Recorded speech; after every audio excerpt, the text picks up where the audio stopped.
এবার টিউলিপকে ক্ষমা চেয়ে পদত্যাগের পরামর্শ দিয়েছেন অন্তর্বর্তী সরকারের প্রধান ডক্টর মোহাম্মদ ইউনূস।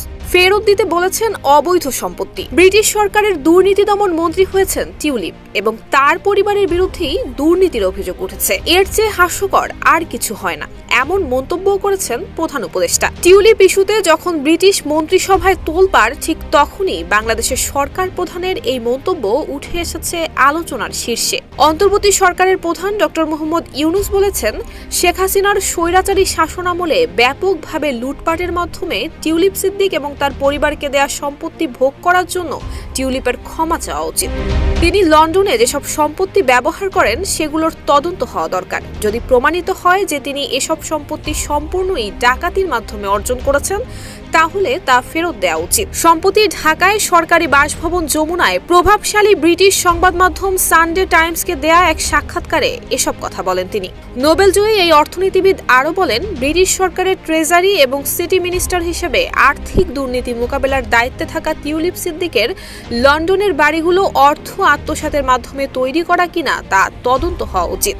ডক্টর ইউনূস বলেন, টিউলিপ যখন কাজটি করেছেন তখন হয়তো বুঝতে পারেননি, কিন্তু এখন তো বুঝতে পারছেন। এখন আপনার বলা উচিত, আমি দুঃখিত, আমি তখন বিষয়টি জানতাম না। এখন আমি জনগণের কাছে ক্ষমা চাচ্ছি এবং পদত্যাগ করছি। শিয়া বাটার ও ভিটামিন ই সমৃদ্ধ lily glam beauty soap. Lily, always beautiful. কিন্তু তিনি তা বলছেন না, বরং নিজেকে রক্ষা করার চেষ্টা করছেন। এরপর সঙ্গে সঙ্গে ডক্টর ইউনূস বলেন, টিউলিপের পদত্যাগ করা উচিত এমন বলাটা আমার কাজ না। সানডে টাইমস জানিয়েছে, তারা তদন্তের মাধ্যমে নিশ্চিত হয়েছে টিউলিপ সিদ্দিক বছরের পর বছর ধরে একটি বাড়িতে বসবাস করছেন, যে বাড়িটি দুই বাংলাদেশি ব্যবসায়ীর একটি অফশেয়ার কোম্পানির মাধ্যমে কিনেছিলেন। অথচ এ ধরনের আর্থিক অস্বচ্ছতা এড়াতে তিনি বরাবরই কথা বলতেন। টিউলিপ সিদ্দিক বাংলাদেশের সাবেক প্রধানমন্ত্রী শেখ হাসিনার বোন এবং শেখ রেহানার কন্যা। গত বছরের 5 আগস্ট ব্যাপক গণ অভ্যুত্থানের মুখে শেখ হাসিনা দেশ ছেড়ে পালিয়ে যান।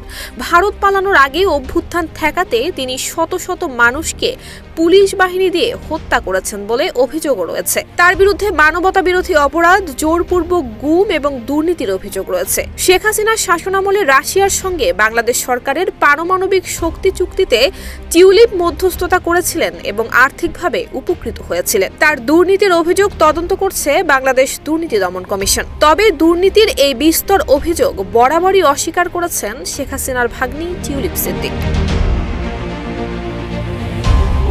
নুসরাত জাহান মেহেক, ঢাকা পোস্ট।